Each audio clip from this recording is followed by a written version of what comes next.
the providership thing and the expensiveness of dating. Yeah, because you brought it as a pervasive concern. I always wonder what to do there, because it is real shit. Yeah, I'm still honestly wrestling with that. My thinking is something like, I think that men need to decentralize women and just being like, hey, here's what I can and can't do, and if that don't work, cool, keep it pushing. But that's also kind of unrealistic in certain situations, depending on where you're, you know what I mean? Josh, feel free to tell me if I'm completely off base. But looking from the outside at Josh as a person, I think that you are a very kind and caring person. So I think that on some level, when you are like trying to get to know somebody that you're even just cool with, but certainly people that you care for, it seems like I get the sense that the provider narrative is not necessarily all misogyny internalized for you, that it's somewhat like how you show that you just care for a person, like you want to be there for that person to do that. So I think that adds a level of complexity for you that it doesn't for me. I mean, for sure, there's definitely a disconnect in how we, think about it, or I guess I approach that, because for sure, like, I am a very, like, caring person, because like I want to be able, because like providing for me isn't just financial, it's emotional, it's time spent, it's all these other things that don't have nothing to do with financial. Like, those are the ways that I also can provide, have value in one's life with. And maybe like this is like the internalized patriarchal part, but as far as like the expectation, especially like when you have like real life experiences from the women that we date and have community with, and like hearing their expectations of, I want a provider, like, but a lot of the times they do. That's need not financial. Imagined. That's not imagined. It's not imagined. Like, this is not some internet, like, I need to touch grass type shit. Like, no, it's real. Of course, not all women are like that, and I do not want to use this as a talking point for some red pill bullshit for niggas to hop in the chat with. They're gonna use it. You know what I'm saying? But just let it rock. But that's the thing, because like that's why it's so tough to have these conversations as like for legit like sane men, because it has been used so negatively in the past. It was like, no, we're dealing with just real life economic shit where like you can make fine money and be able to take care of yourself just fine, have nice shit just fine. But when it comes to like you trying to do something on we'll just say a 70K income, like for two people, completely providing financially for a whole other person, a family, paying all the bills, it's not realistic. And just having that thought that someone is like looking at me like that, I don't like that at all. Like, my goal, like I would say, is not to, I don't want to be like someone's like father, like, or just like caretaker, you know what I'm saying, like in that position, because like you basically, you like, want a partner. me. Yeah, exactly. That's what I always say. I want a partner, somebody who I can move with life with, financially, like emotionally, like somebody that I can grow with, because we change, but I would like for us to be able to change in like the similar direction. Like, how can we like come together, like make this thing new, like at every iteration of our life and relationship? That's what I'm really looking for. And I don't think a lot of people have that mindset. It's very, I think it's kind of like a short term, like, check off. They have all these external things going on, or I want to get married, man or woman. And it's just, they treat it like that's a destination when it's really just a milestone in someone's life. And it don't really matter who it is or what the connection is. It kind of matters, but yeah.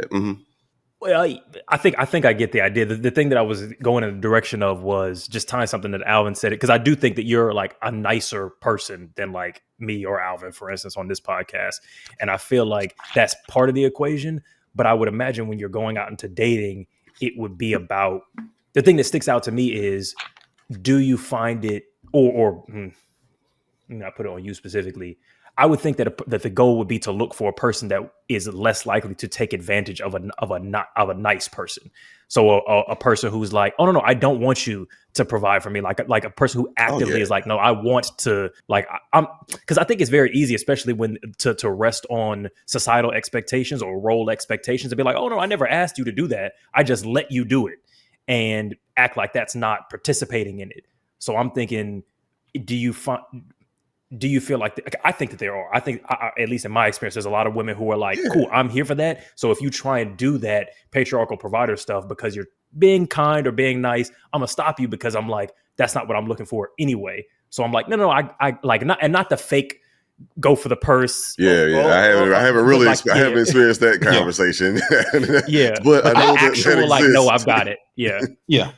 No, I've experienced that, because, and to Josh's point, because I do want to continue to highlight the fact that I think me and Josh are playing in completely different fields, in completely different lanes. But I think We all all got of our us are. lanes, yeah. Yeah, we all have our lanes. But like I have, Like we I said, you're a have super never, freak if you like all three of the types that we are. yeah, I have never encountered a woman that was like, I need you to be a provider, even though I know that woman exists. Based on That's a fair like, point. yeah, conversations with other friends, like Josh. Like Josh says it. Like I got a bunch of friends that are like, no, these women are coming at me like this, but I have never experienced that. So I do think that surfacing that is important on both sides, because I think that people don't realize that they exist in separate lanes, that they're talking to people in completely different spheres, and they think that everybody's one way or another. But to Eddie's point, I think I'm much more like that's basically the story that I've always gotten for women, what you just described. Like Which it's is like always, if you try to do the provider shit, they're like, nah, let's not do that kind of thing. yes. The only Yeah. time I've ever had to actively like address it is there have been some relationships in my past where it's gotten to the, well, look at all this shit that I'm doing and look at all this shit that I don't ask you to do. And I'm like, hold on.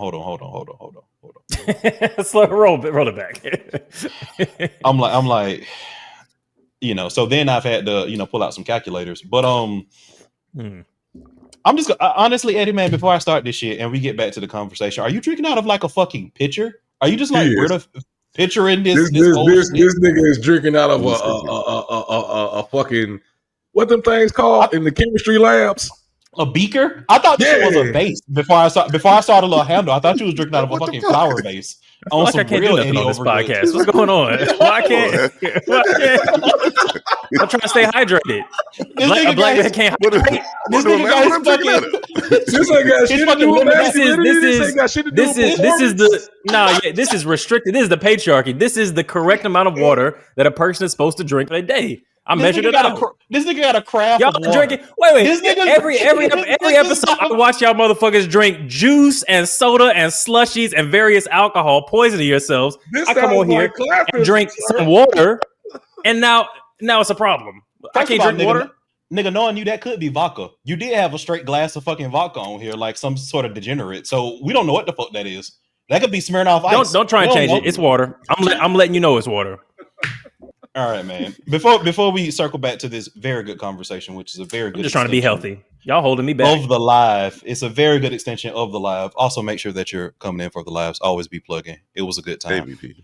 I do want to circle back to two things, because one, I want to circle back first before I forget to Josh's segment of the conversation, because Eddie was kind of laying out what I feel like was an archetype that kind of challenged the archetype that you're experiencing in the dating pool. And I feel like there was some interesting conversation within that dynamic. Yeah, for sure. Depending on, again, like what me and Eddie are typically describing, which I think even within itself is a spectrum, versus what you're seeing out there.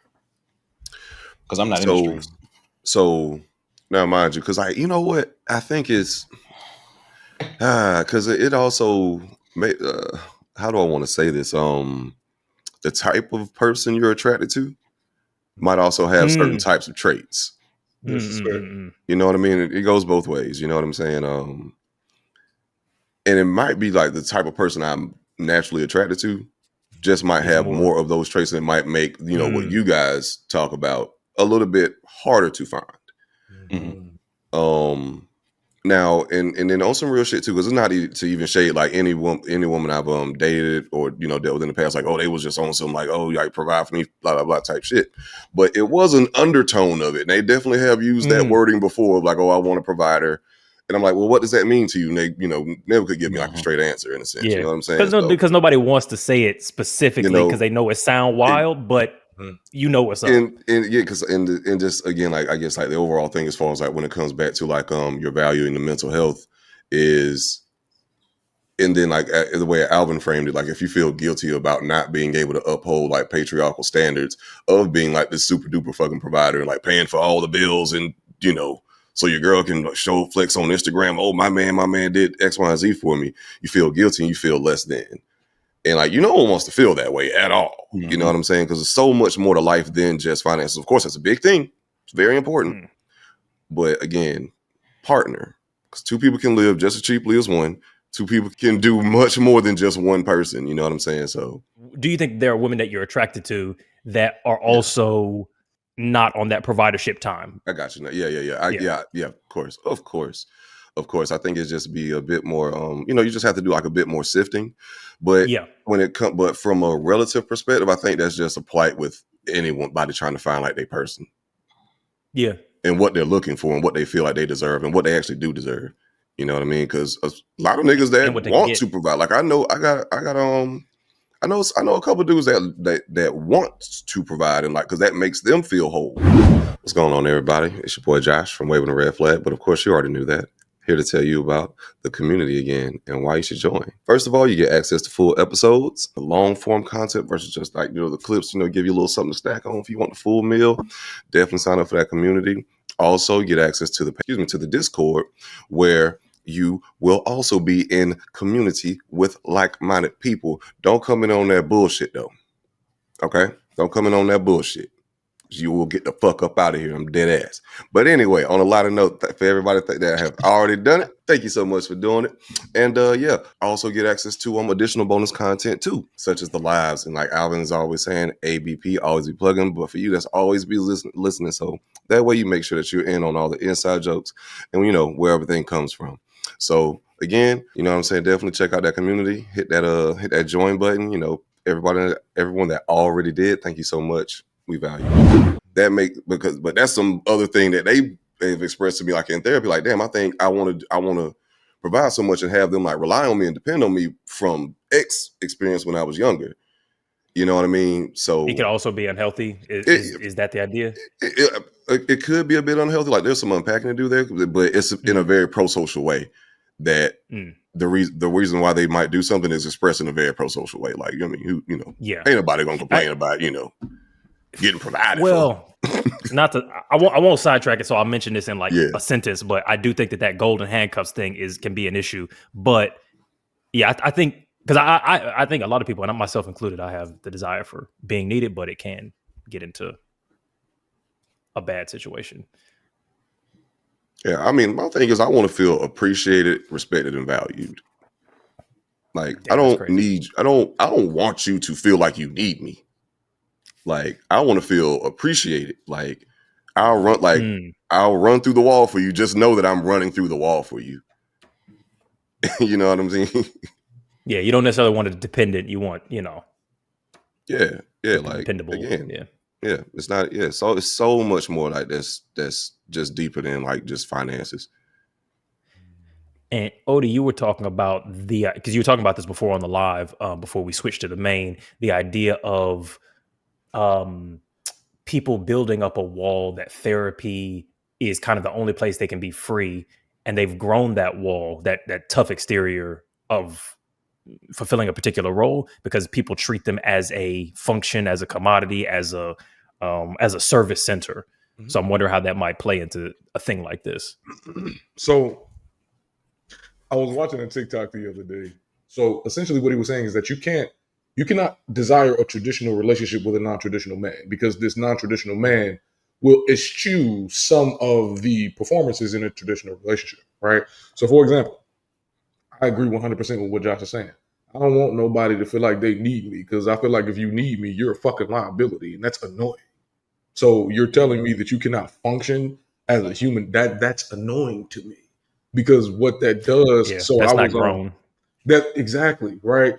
Because somebody was in my comments and they was talking about, the red pill is getting marketed. They were talking about me and how it is that I was responding to something. And I was like, yo, they made the comment about y'all are only mad because y'all are dating Instagram models that y'all can't afford. I said, I don't date Instagram models because Instagram models chafe my self-perspective of my humanity. That would annoy me, right? So in a capitalistic system, I firmly believe that there's a particular level of self-objectification that we engage in because we have been taught that that's how it is that we are supposed to perform in a capitalistic space, right? So in other words, how much of yourself are you willing to sell for income?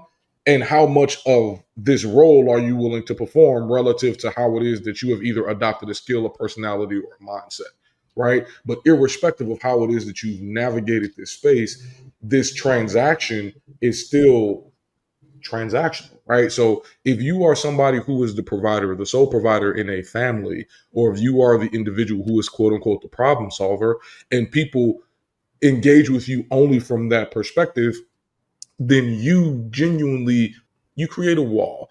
But this wall is not because I want to defend myself against these people who are actively hurting me. It's like, no, the hurt that you experience is quite passive, because these folks who are coming to you as a point of transaction are not thinking of you as your complete human form. They're thinking of you as your performance, right? They're thinking of you as what it is that they know that you are good at. So you know how some folks will say, you came to me, you called me on the phone, and you immediately just started shooting in the questions. You didn't ask me how my day was, how I'm feeling, X, Y, Z, and A, B, and C, right? That's what it is that I mean when I say that these folks are being treated as if though they're drive-throughs, right? So Yeah, it is going this, straight to their function. exactly. You're going straight. You're bypassing the entirety of their reality. You're bypassing the entirety of their existence, and you're going straight to the menu of what it is that they can provide for you, or you're going straight to the menu of what it is that you know that it is that they can do. And for us as human beings, that's not the way that we were designed, right? We as human beings at our core are social animals. If we do not get that social itch scratched, we tend to find or adapt to different ways within a particular societal engagement of how to get that itch scratched. So it's almost like what Josh was saying about there are particular men who want to feel needed because that's how it is that their humanity is acknowledged as it relates to their value, right? So it's like, oh, I learned how to be needed because when I was younger, my mother was the person in my household who provided all of these things. And when she came home, she didn't have anybody else to talk to about what it is that was going on in her life. So I used to sit with my mother and talk to her about what it is that was going on. And then she would say, oh my God, little Day, I need you in my life because X, Y, Z, and A, B, and C. And that's how that association comes to be, right? But once again, that person is only coming to you for what it is that you can provide for them and not for the entirety of your humanity.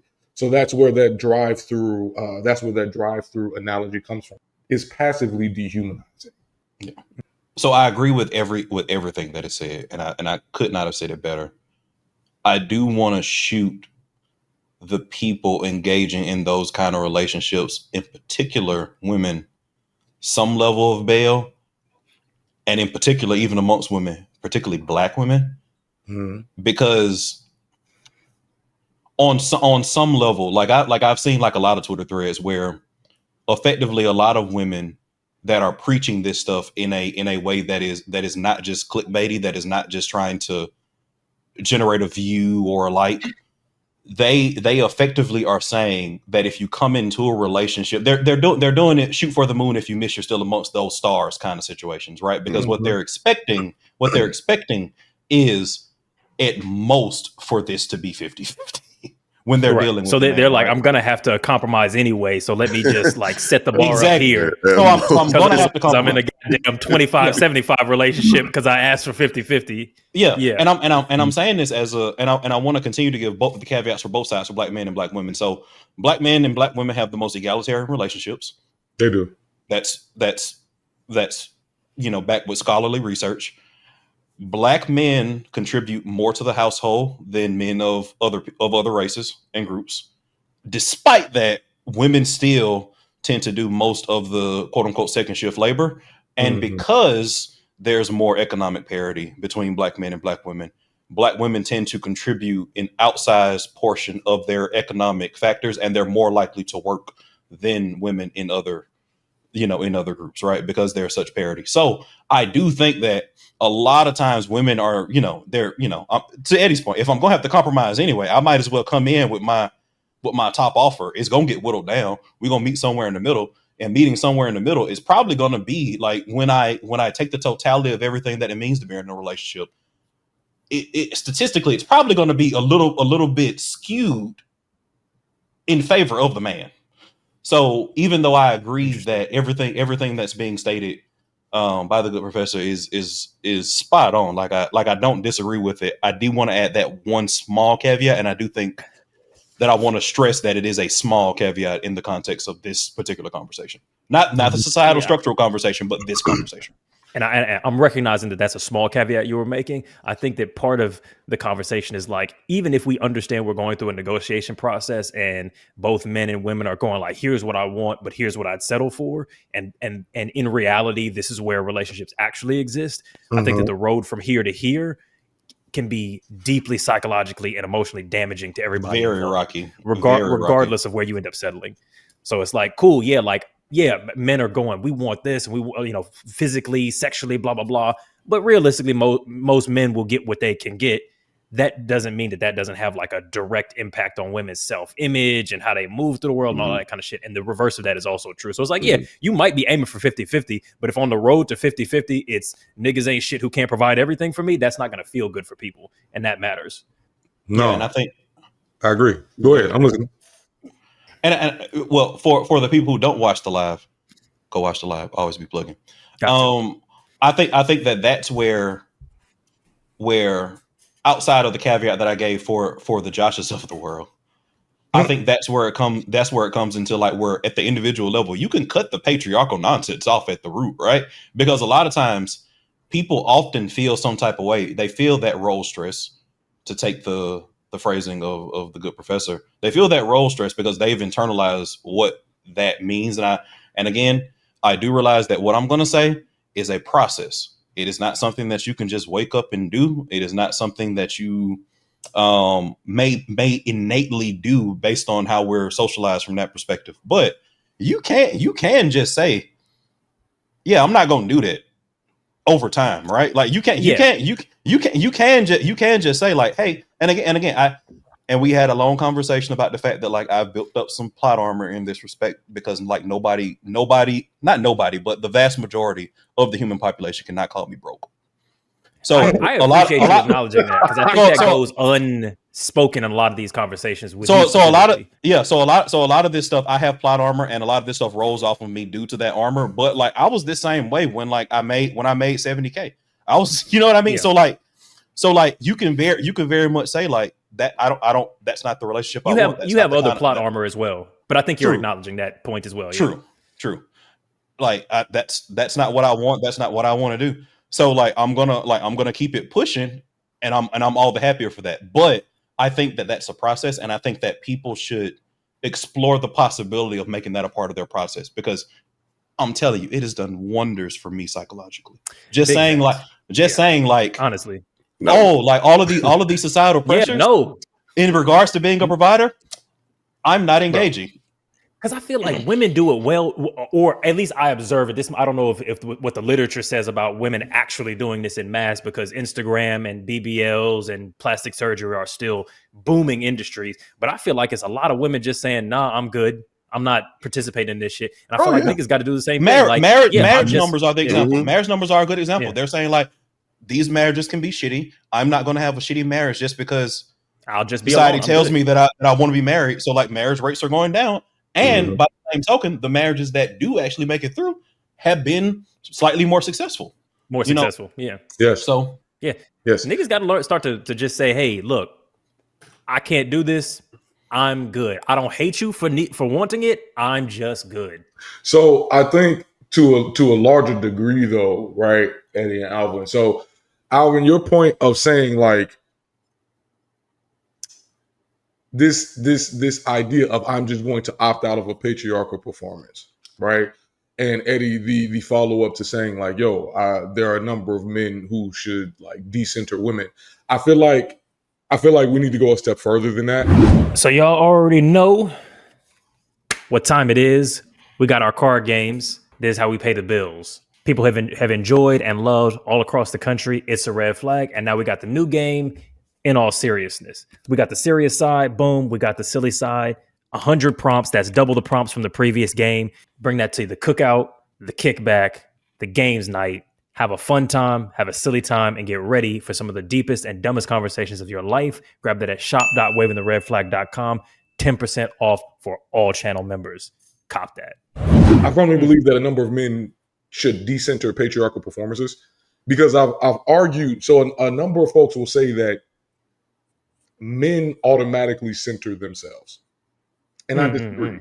I feel like men center patriarchal performances sincerely, right? Yeah, so men that's interesting. men do not center themselves, right? Because I feel like if men actually As individual humans, yes, I feel like if men actually centered themselves, there would be less patriarchy, probably. Thank you. Yeah, the patriarchy. I think yeah. The patriarchy. Because I think when people say that we center ourselves, they're saying that we center our group. So I think that you're right, and I think that's just the semantic bridge. Is like we center ourselves. We don't center the individual. And I get that semantic bridge. Like I understand that. But that's the reason why I said I feel like we need to take it a step further, right? Yeah. I feel like a number of men center patriarchal performances because, and this is where for a number of red pill motherfuckers, this whole idea of, oh, well, it's the women's fault, because there are a number of women who respond to these patriarchal performances.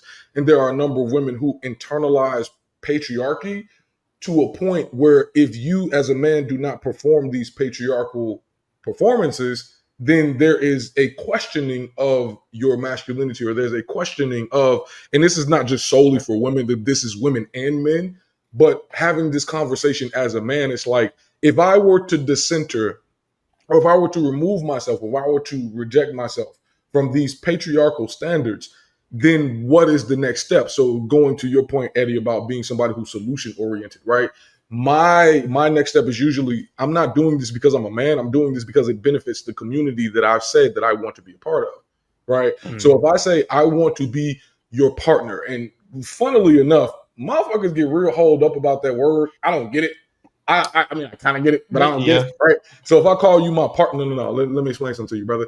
There are a number of men who will get upset when women say this is my partner instead of saying this is my husband, or this is like, it's a very real thing, because is it like like on some gay shit, or like anti-gay shit, or okay, but also okay, There's a lot of holding on once again to that patriarchal title, right? Because if we trace the history of patriarchy comes from where agrarian states or these nomadic states began to solidify in particular spaces, and thus these gender ideological roles began forming from the desire to corral or manage or hoard resources against external parties who were attempting to. So then, once again, basically, if I need motherfuckers to go to war to protect what it is that we have, then you need to be regulated to being a baby maker and a baby grower. Like, that's what you need to do. And me, my job is to go out here and either facilitate these resources, or if motherfuckers try to come snatch it, defend these resources, right? That's the seed that creates this entire vine of, the thought process, right? If men were to decenter this, right, if we were to move away from this identity, or this identity function, then we, in a lot of different ways, would have to lean on this idea of what is best for the community that I've decided to engage myself with, right? What is best for this, not necessarily just this household, but what have you and I as individuals who have made this decision, what have we agreed upon, right? What have we identified as the best solution for this household? And the reason why y'all saw me flipping through this book, so the book is called Black Men's Obsolete, Single, and Dangerous by because Alvin makes a great point, right? For a lot of run-of-the-mill Black folks, the household income combined is still less than like $125,000. Household income combined less than $125,000. That's number one. Number two, even if these households are making more than $125,000, they're more probable to be both a Black man and a Black woman. It's number two. Number three, even if these households are both men and Black women making more than $125,000, both of these people, 9 times out of 10, are working more than 40 hours per week in order to make this work. So when we are looking at all of these things in conjunction, even if we are talking about this idea of how Black poverty is established, Black poverty is more likely to be inherited through Black men than it is Black women for a number of different factors. So when we talk about this idea of partnership, when we talk about this idea of being egalitarian, marriage rates, yes, they are going down. And the marriages that are doing better are marriages that are truly egalitarian. And to your point, Alvin, these marriages they don't assign household duties by gender line. They don't. That is literally 9 times out of 10, that is the functional line where these households differ, right? They usually have better sex. They usually report less less conflict, all of these different things. This was put out by Psychology Today. It was a very interesting article that I refer to a lot, but it is a model of how it is that we can lean into this. If women decenter men, right, and men decenter patriarchal performances, then what does this emergence look like? What is this new thing? And this new thing is like, bro, if we are in charge of this space, and this space requires cleaning, cooking, and facilitation of capitalistic endeavor to maintain, bitch, we got to do it. Let's split it. Let's come on. Let's do it. Let's get it done, right? But the reason why I was looking through the books, because this book was written in 1970 something, right? In the book, it says, it is insensitive and callous for men to expect their wives or mates, who often work 8 hours, to come home and cook the food, clean the apartment, feed their children and husbands, do the dishes, mop the floors, wash the clothes, and perform other household chores. If Black women are to advance and develop, they need time for self-realization. The sharing of housework does not diminish a man's masculinity. Rather, it affirms a man's sense of fairness, love, and security. The bottom line is this. If we are to develop as people, enlightened education requires that gender distinctions be minimized to those areas where such distinctions are vital and necessary. Yeah, because I definitely feel like we I mean, I know a million people have been saying this shit, but we definitely gender shit that don't need to. Yeah. 1000%, right? So I feel like a number of men, they prioritize gender performances because those gender performances serve to uphold not only just patriarchy, but their ego and their identity within patriarchy. So it's like, oh yeah, my wife do X, Y, and Z. She make all the meals. She do woo this and woo that. Who are you? If we're having this conversation, who are you usually saying this to? A bunch of other niggas. Mm-hmm. Why? So that you can prove that your wife do whatever the fuck you tell her to do. And that, for a number of men, is how it is that they identify femininity, which is problematic.